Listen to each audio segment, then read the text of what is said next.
Diario de una lectura. Digan todos lo que quieran de mi libro, pues yo he dicho lo que he querido de todos. Quevedo. Bienvenidos al canal literario de la chica Brit y hoy tenemos en este diario de una lectura la nueva novela de Rafa Melero, Sin indicios criminales, novela negra, un thriller. Vamos a ver de qué va. Bueno, pues vamos a leer un poquito la sinopsis. Manuel Logan, ex mozo de escuadra, se incorpora al cuerpo a una semana de jubilarse. Lo impulsa una sed de venganza, que no se detendrá ante nada ni nadie. Su hija se ha suicidado, pero eso no significa que no haya un culpable, y Logan no parará hasta dar con él. Desde que salió de la cárcel, Julián Juárez tiene clara una cosa: no volverán a pillarlo. El atraco a un furgón blindado a la salida de un bingo que termina en tragedia marcará el ascenso de su imperio. Sin embargo, en su guerra por el poder en el mundo del narcotráfico, hay una víctima de la que Julián no sabe nada y cuya muerte pone en peligro todo lo que ha construido. Los monstruos de escuadra y la Guardia Civil unirán fuerzas para evitar que todo acabe en un baño de sangre, una quimera cuando se trata de un enfrentamiento entre bandas criminales. Un thriller brutal en las sombras de Barcelona, cuando la ciudad se convierte en un tablero de juego para las grandes mafias. ¡Buah! Bueno, novela negra, como sabe hacer Rafa Melero. Vamos a empezar. Yo ya he leído el prólogo, os comento. Lo primero que me ha llamado la atención al abrir el libro son las citas. Primero, Rafa dedica la novela a su madre, a Lucía Rojo Martínez, pero después hay una cita de un libro escrito por Moisés, un libro bíblico que es Deuteronomio, capítulo 32, versículo 35, que dice así: mía es la venganza y la retribución. A su tiempo el pie de ellos resbalará, porque el día de su calamidad está cerca. Ya se apresura lo que les está preparado. Me parece interesante porque leyendo el prólogo tiene mucho que ver este texto bíblico y creo que va a marcar bastante la obra. Voy a poneros en contexto este párrafo. Esto es un cántico de alabanza a Dios, Yahvé, Jehová. Es un cántico de alabanza del pueblo de Israel, el pueblo escogido en ese momento, que ya ha salido de las garras del faraón de Egipto, han cruzado el Mar Rojo, han estado en el desierto. Moisés recibió ya los 10 mandamientos. También, por supuesto, ha caído maná del cielo, que era como alimentaba a Dios al pueblo de Israel en ese desierto, que era como una especie de torta que además se pudría, si ellos no podían coger y acumular, se pudría, cada día llovía ese maná.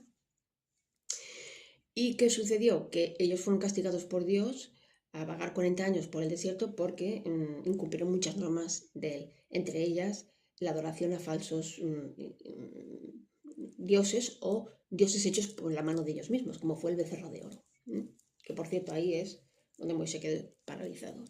Ellos ahora van de camino a la tierra de Canaán, que es la tierra que les ha prometido Dios, pero esa tierra está ocupada. Entonces, durante el camino, ellos tienen que luchar contra ejércitos, contra otros ejércitos, otros pueblos, para conquistar la tierra prometida. A Moisés se le deja ver la tierra, pero nunca vivirá en ella, porque morirá antes. Recordemos que Deuteronomio pertenece a los libros del Pentateuco, de los primeros 5 libros de la Biblia, es decir, Génesis, Éxodo, Levítico, Números y Deuteronomio. A mí me ha parecido, la verdad, colocar aquí este texto bíblico, lo que me ha parecido es mucha calidad. Me encanta estas, porque esto hace que sea una lectura arqueológica la novela. Así que vamos a hacer una lectura activa. Ya sabéis que las lecturas activas es cuando se analizan las técnicas narrativas y estilísticas que ha utilizado el autor para escribir la novela. Y también vamos a analizar la lectura arqueológica, que son las capas que tiene esa novela y la influencia que puede tener otros escritores en esa obra, en el estilo del escritor. A mí me da la sensación de mucha calidad porque me gusta cuando veo esto. Sabéis que me encantan las Sagradas Escrituras, que la he leído muchísimo, que he profundizado en ellas y me encanta todo este contexto. Me vuelve loca, ¿qué vamos a hacerle? Bueno, vamos a ver de lo que he leído, ¿qué os puedo comentar? El prólogo me ha parecido, bueno, de esos inicios que se esperan, rompedores. A diferencia de otras obras que he leído hace poquito, como es la oración del mal, que el inicio era bastante enredado, malote. Este es un inicio bueno. Ya el primer párrafo del prólogo, tengo aquí la novela, ya el primer párrafo del prólogo, bueno, te deja impactada, ¿no? Por ejemplo, habla del olor en descomposición y la diferencia de un cadáver y la diferencia que hay con el olor de un cadáver quemado. Yo tengo que decir que yo he olido el cuerpo de un cadáver. He olido un cadáver porque trabajé durante unos años en la morgue, aquí en Lleida, en el juzgado como especialista en desinfección de quirófanos. Sabéis que normalmente las autopsias se hacen en quirófanos de los juzgados de justicia, del Palacio de Justicia, y yo era especialista higiénica en esos juzgados, y la verdad, el olor es muy especial, ¿eh? Me acuerdo que el mozo de escuadra que había en la puerta nunca quería bajar, que estaba en el sótano de los quirófanos, nunca quería bajar porque decía que el olor no lo soportaba. Y es verdad, porque se te metía el olor era es que no sé cómo describirlo, era un olor que se te metía en la nariz y luego no había manera de sacarlo. Lo que pasa es que, claro, yo iba muy tapada, iba con un EPI, y entonces no lo notas tanto. Pero me ha parecido interesante este detalle, se nota que está escribiendo un policía, se nota mucho. Ya os digo, el prólogo, el inicio, muy interesante, además lo narra un narrador omnisciente. Luego ya en el primer capítulo cambia el narrador en primera persona, protagonista, que creo que es protagonista, pero ya lo veremos. Y ya está el truco del espejo. He visto el truco del espejo, pero bien ejecutado. Sabéis que lo tenéis en el diccionario Brink, que es esa técnica, el truco del espejo. Muchos novatos utilizan esa técnica, escritores novatos, para describir el personaje. En vez de hacer una ficha y decir era rubio, ojos azules y tal, pues lo que hacen es que el personaje se mira en el espejo y se describe a sí mismo. Era rubia, no sé qué, no sé cuánto. Pero el truco del espejo bien utilizado es cuando tú describes, el protagonista se describe o el narrador describe al personaje de una forma que son las emociones. Y esto lo hace muy bien Rafa. Estamos ante descripciones activas, ¿no? Y porque precisamente uno de los personajes va paseando por Barcelona y va narrando mientras pasea el deterioro de la ciudad en ciertas zonas. De momento me está gustando mucho. Además, son de esas novelas negras que te metes enseguida, que realmente son thrillers. Te metes enseguida ves acción y ves movimiento. Bueno, seguiremos hablando de la obra. Adiós. Bienvenidos a esta nueva sesión de la novela Sin indicios criminales de Rafa Melero. Ya voy por el Ecuador. Estoy encontrando la novela con un estilo minimalista. Está entre minimalista e informal. Informal porque el lenguaje y el léxico es informal, pero no obstante encuentro que las descripciones son minimalistas, no abusan ni de los adjetivos ni de una prosa floreada, no, es bastante minimalista, muy bien, porque las novelas negras normalmente son así. Para no entorpecer el ritmo narrativo, las descripciones siempre son activas, es decir, el personaje se mueve con las descripciones, no se queda parada toda la acción para describir cosas. Esto me sucedió en una novela anterior, que paraba constantemente la novela para hacer unas descripciones pasivas. No, es mejor las descripciones activas. Bueno, los capítulos están titulados. Llevan su número y su título. Y estos títulos cumplen las expectativas que tiene el lector. Leí una novela que ponía títulos en los capítulos, pero luego no tenía que ver el título con lo que, por ejemplo, decía se desvela el secreto y no se desvelaba nada. No sé qué, y todo era, creaba falsas expectativas. No, aquí los títulos son coherentes con lo que hay dentro del capítulo. El narrador, que se va combinando un omnisciente con un protagonista, está el narrador en presente. Nuestro protagonista sigue siendo Manuel Longán Martínez, que fue sargento de los Mossos de Escuadra. Este es nuestro personaje y el que narra en primera persona, es el narrador protagonista. Y luego los demás, por lo que he visto de los demás personajes, entran dentro de un narrador omnisciente. Tengo que decir que las frases cortas son contundentes, hablan mucho. Estas frases cortas desvelan mucho sin profundizar, y el lector ya imagina las escenas con 4 palabras, y además escenas muy grotescas, y eso se agradece, que no se meta demasiado, porque ya te haces una idea, Por ejemplo, voy a poner un ejemplo. Aquí hay una que dice, a veces el que se equivoca es uno mismo. Esto ya lo dice todo, ¿no? O, por ejemplo, tengo aquí el libro. Nunca subestimes a nadie, eso lo sabemos todos. Porque el verdadero miedo viene cuando alguien te cree capaz de hacerlo. Luego, hay frases cortas también que realmente dan a entender situaciones muy graves y situaciones vomitivas, pero que no profundiza. Y eso me encanta. Nunca vomitar porque no es necesario. Bueno, ¿qué más os puedo contar de esta obra? Que me está encantando el caso, por cierto, me está encantando. Por ejemplo, aquí tenemos de todo. Adultos que de niños soñaban con escopetas. Eh, Hermanos fieles y leales. La lealtad, la venganza, el dolor, ¿no? Y luego lo muy importante, los personajes no son estereotipos, modelos blancos, negros, no. Todos tienen sus partes grises, todos tienen un porqué, están bien desarrollados, porque en realidad todo el ser humano tiene una parte buena y una parte mala que intentamos equilibrar.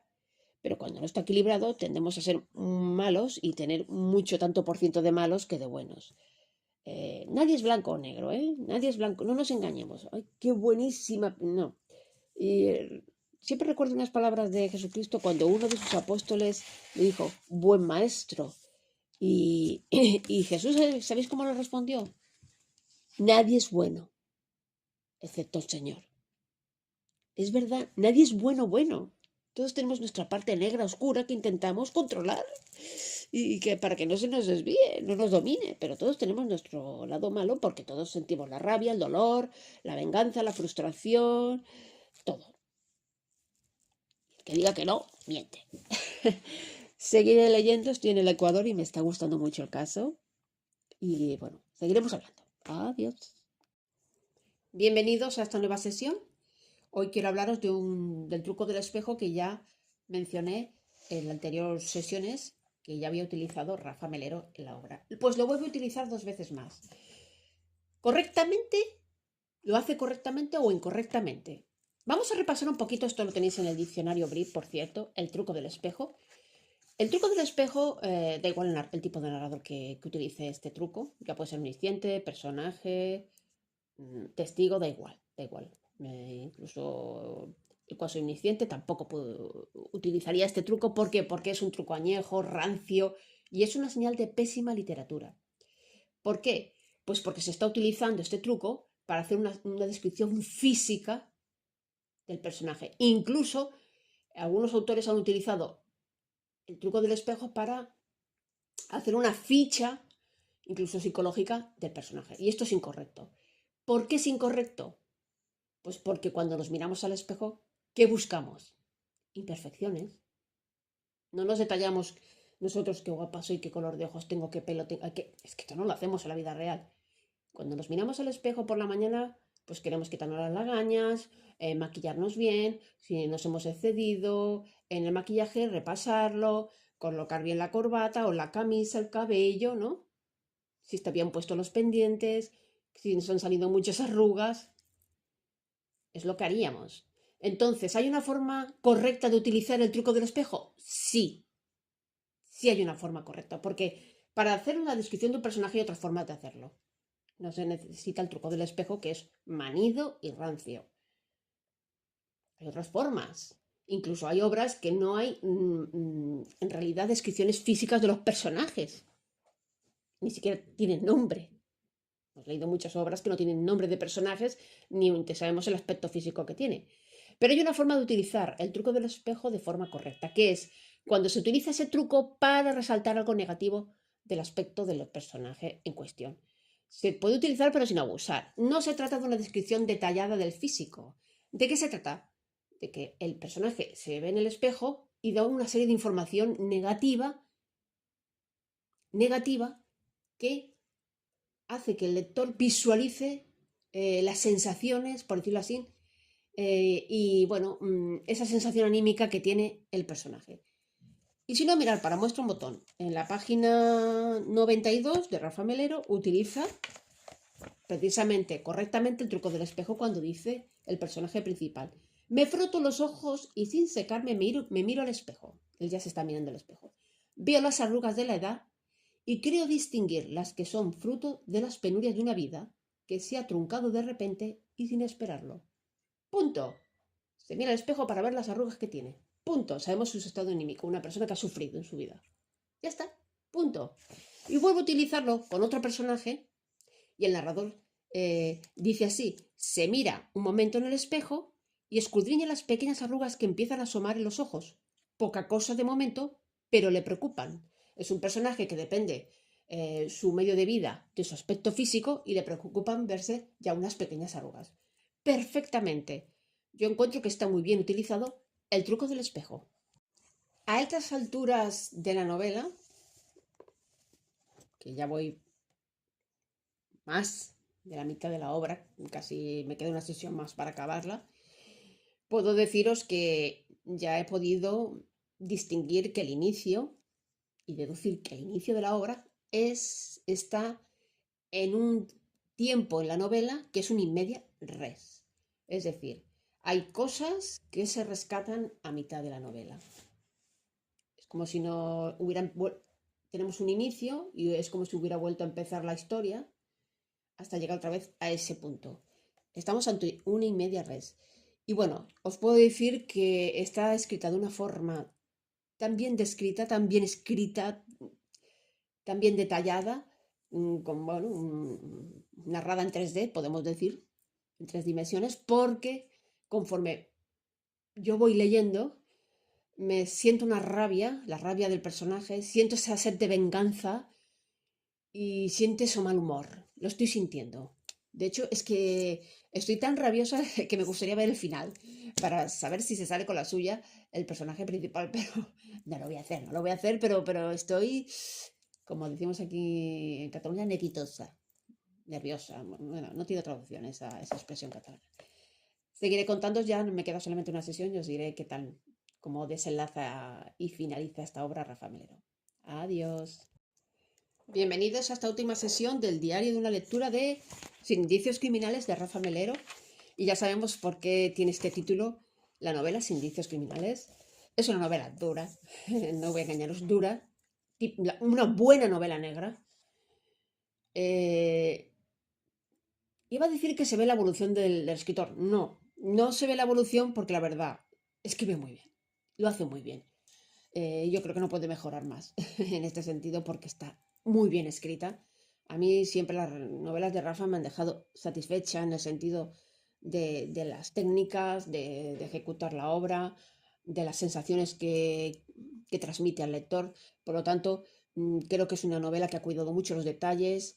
La evolución de Rafa, no, porque la verdad sigue en su línea, se mantiene y yo creo que no hay más evolución, ya tiene un estilo, ya vemos el estilo del autor. El estilo del autor es un estilo minimalista, no se recrea en descripciones, también tiene un estilo informal en cuanto al léxico, pero aquí tenemos una obra con una crítica brutal al sistema que nos rodea, que a veces no es perfecto y falla. También tenemos ahí la salud mental de los funcionarios policías, como tienen que cuidar esa salud mental por el tipo de trabajo que tiene, que puede ser vocacional o no. De hecho, me ha gustado mucho que cómo describe aquí el sistema policial, ¿no? Y hay muchos guiños a otras obras de Rafa. Si has leído, tú lector, me estás escuchando, y has leído otras novelas de Rafa Melero, te sonará El Cuervo. Porque yo conforme leía decía, pues si El Cuervo ha salido en otra obra, claro que sí. Ha salido no quiero decir mal el título, que lo tengo aquí detrás. Todos me llaman Full. Ahí ya salió El Cuervo, un teniente en la Guardia Civil. Ahí salió El Cuervo. Además, tiene un aspecto físico característico, no voy a desvelar cuál, y vuelve a salir aquí. Y hay guiños a otras novelas del autor. Yo he visto guiños ahí a otras obras del autor. Yo os recomiendo cualquier obra del autor. Para mí, mis favoritas del autor, si tengo que recomendaros, es Todos me llaman Full, Full y Efectos Colateral. Efecto colateral. Es esa típica novela que te sorprende hasta el final, porque a mí me sorprendió hasta el final. Y esta novela, Sin indicios criminales, tiene muchas sorpresas, muchas sorpresas. Hay una crítica a un sistema que no es perfecto, muchos guiños a otras obras, cuida los detalles, utiliza la técnica perfectamente del espejo, es un in media res, tiene un in media res al principio, tiene un estilo minimalista híbrido con el informal. ¿Y qué queréis que os diga? La recomiendo totalmente. No le he encontrado fallos a la obra, no le he encontrado fallos. Quizás alguna repetición que no era necesaria, pero no, es que tampoco... por primera vez, estoy de acuerdo con lo que dice la contraportada, no sé si es por primera vez, que dice un thriller brutal en las sombras de Barcelona. Pues sí, es un thriller brutal. Vais a sufrir y vais a quedar satisfechos y vais a odiar también. Lo tiene todo la novela, lo tiene todo. Le doy 5 estrellas. Sin indicios criminales, de Rafa Melero. Pues apuntadla porque creo que va a tener muy buen recorrido esta obra. Nada más, hasta otro diario. Adiós.